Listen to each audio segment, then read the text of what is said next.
Shivaswami YouTube channel ప్రేక్షకులందరికీ కూడా నమస్కారం. 29/7/2025 మంగళవారం. ముందుగా మన ఛానల్ని లైక్, షేర్, సబ్స్క్రైబ్ చేసుకొని 10 మందికి షేర్ చేయగలరని మనం చేస్తున్నాం. శ్రీ విశ్వావసనామ సంవత్సరం వర్ష ఋతువు శ్రావణ మాసం. ఈరోజు తిథి శుక్ల పంచమి, రాత్రి 12:48 వరకు. వారం మంగళవారం.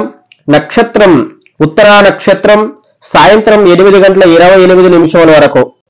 తదుపరి రాహుకాలం మధ్యాహ్నం 3 గంటల నుండి 4:30 వరకు.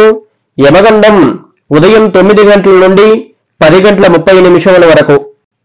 తదుపరి వర్జ్యం తెల్లవారుజామున 5:33 నుండి. దుర్ముహూర్తం మధ్యాహ్నం 8:24 నుండి 9:12 వరకు. రాత్రి 10:48 నుండి 11:36 వరకు దుర్ముహూర్తం. ఈరోజు అమృత గడియలు మధ్యాహ్నం 12:49 నుండి 2:29 వరకు. ఈరోజు సూర్యోదయం ఉదయం 5:41 వరకు. సూర్యాస్తమయం సాయంత్రం 6:37 వరకు.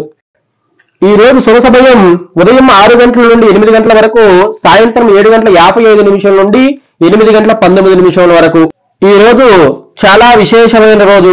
శ్రావణ మాసంలో వచ్చే గరుడ పంచమి ఈ రోజు ఎవరైనా పూజ చేస్తే సంతాన సమస్యలు గాని, దాంపత్య సమస్యలు గాని ఏమైనా ఉన్నా కూడా తొలగిపోతాయి. పుట్టలో పాలు పోయటం, అదేవిధంగా చలివిండి, పానకం, వడపప్పు నైవేద్యం పెట్టడం వల్ల ఈ యొక్క జాతకంలో ఉన్నటువంటి నాగదోషాలన్నీ తొలగిపోతాయి. ద్వాదశ రాశుల ఫలితం. మేషరాశి ఫలితం చూసుకుంటే షష్టమ స్థానంలో చంద్రగ్రహం స్థితి కావటం వల్ల బంధువులకి ఒక ముఖ్యమైన వ్యవహారాల్లో మాటకు విభేదిస్తారు. కుటుంబ సభ్యులతో ఆలయాలు సందర్శిస్తారు. చేపట్టిన పనుల్లో అవాంతరాలు కలుగుతాయి. రాబడికి మించి ఖర్చులు పెరుగుతాయి. వృత్తి వ్యాపారాలలో ఊహించిన వివాదాలు కలుగుతాయి. ఉద్యోగమున అదనపు బాధ్యతలు కలుగుతాయి. ఈ రోజు పరిహారం సుబ్రహ్మణ్య స్వామికి ఆలయ సందర్శనం చేసుకోవటం మంచిది. తదుపరి వృషభ రాశి వారి ఫలితం. పంచమ స్థానంలో చంద్రగ్రహం స్థితి కావటం వల్ల ఆకస్మిక ప్రయాణ సూచనలున్నవి. బంధుమిత్రులతో ఆలయ సందర్శనం, చేపట్టిన పనులు అవాంతరాలు కలుగుతాయి. నూతన రుణ ప్రయత్నాలు చేస్తారు.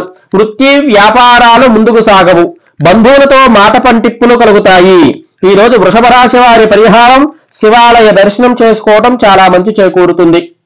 మిథున రాశి వారి ఫలితం. చతుర్థ స్థానంలో చంద్రగ్రహం స్థితి కావటం వల్ల ప్రముఖుల నుండి సహాయ సహకారాలు, వ్యాపారాలు లాభసాటిగా సాగుతాయి. ఉద్యోగమున నూతన ప్రోత్సాహాలు అందుతాయి. ఇంటా బయట ఆశ్చర్యకరమైన విషయాలు తెలుస్తాయి. ఆర్థికంగా ఇబ్బంది ఉన్న అవసరానికి ధన సహాయం లభిస్తుంది. పరిహారం సుందరాకాండ పారాయణం చేయటం మంచిది. కర్కాటక రాశి వారి ఫలితం. తృతీయ స్థానంలో చంద్రగ్రహం స్థితి కావటం వల్ల ఆర్థిక వ్యవహారాలలో ఒడిదుడుకులుంటాయి. ప్రయాణాల్లో వాహన ఇబ్బందులు ఉంటాయి. దైవ చింతన పెరుగుతుంది. దాయాదులతో భూ వివాదాలు కలుగుతాయి. వృత్తి వ్యాపారాలు మందగిస్తాయి. ఉద్యోగముల సహోద్యోగులతో మాట పట్టింపులు ఉంటాయి. పరిహారం సుబ్రహ్మణ్యేశ్వర స్వామి అభిషేకం చేసుకోవటం మంచిది. సింహరాశి వారి ఫలితం. ద్వితీయ స్థానంలో చంద్రగ్రహం స్థితి కావటం వలన ప్రముఖుల నుంచి అరుదైన ఆహ్వానాలు అందుతాయి. చేపట్టిన పనులు విజయవంతంగా సాగుతాయి. స్థిరాస్తి కొనుగోలు చేస్తారు. వృత్తి వ్యాపారాలు అనుకూల ప్రోత్సాహాలు అందుతాయి. విద్యార్థుల శ్రమ ఫలిస్తుంది. నిరుద్యోగుల కళలో విజయవంతమవుతాయి. పరిహారం జంటనాగేంద్ర స్వామికి పసుపుతో అభిషేకం చేయటం మంచిది. కన్యారాశి వారి ఫలితం. లగ్నంలో చంద్రగ్రహం స్థితి కావటం వలన వృధా ప్రయాణాలు చేయవలసి వస్తుంది.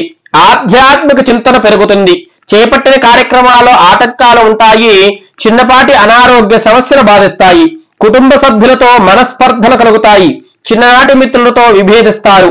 వృత్తి వ్యాపారాలలో సమస్యలు తప్పవు. పరిహారం ఆంజనేయ స్వామికి అభిషేకం, ఆకుపూజ చేసుకోవటం మంచిది. తులారాశి వారి ఫలితం. వ్యయ స్థానంలో చంద్రగ్రహం స్థితి కావటం వల్ల సంతానానికి నూతన విద్యా అవకాశాలు లభిస్తాయి. పాత మిత్రుల కలయిక ఆనందం.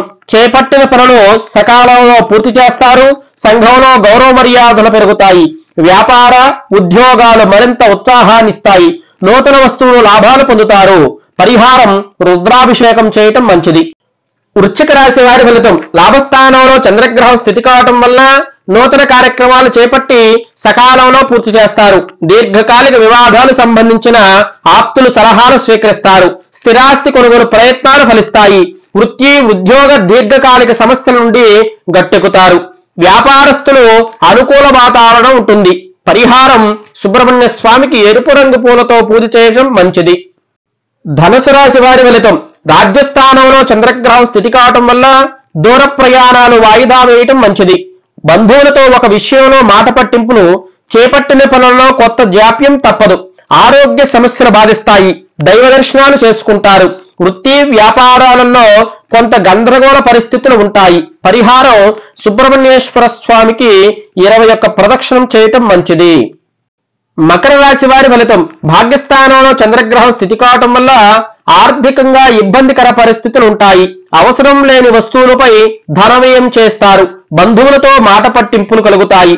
వృత్తి వ్యాపారాలలో ఆలోచన నిలకడగా ఉండదు. ఉద్యోగంలో శ్రమ ఆధిక్యత పెరుగుతుంది. రుణదాతల నుండి ఒత్తిడి అధికమవుతుంది. పరిహారం నవగ్రహ శ్లోకాలు చదవటం మంచిది. కుంభరాశి వారి ఫలితం. ఆయుస్థానంలో చంద్రగ్రహం స్థితి కావటం వల్ల ఆర్థిక పరిస్థితి గతం కంటే మెరుగుపడుతుంది. చేపట్టిన వ్యవహారాల్లో పురోగతి సాధిస్తారు. ఆధ్యాత్మిక చింతన పెరుగుతుంది. వృత్తి వ్యాపారాలలో కొంత అనుకూలత వాతావరణం ఉంటుంది. చిన్ననాటి మిత్రుల నుండి అరుదైన ఆహ్వానాలు అందుకుంటారు.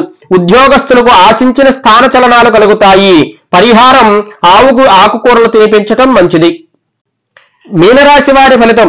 సప్తమ స్థానంలో చంద్రగ్రహం స్థితి కావటం వల్ల చేపట్టిన పనుల్లో కార్యసిద్ధి కలుగుతుంది.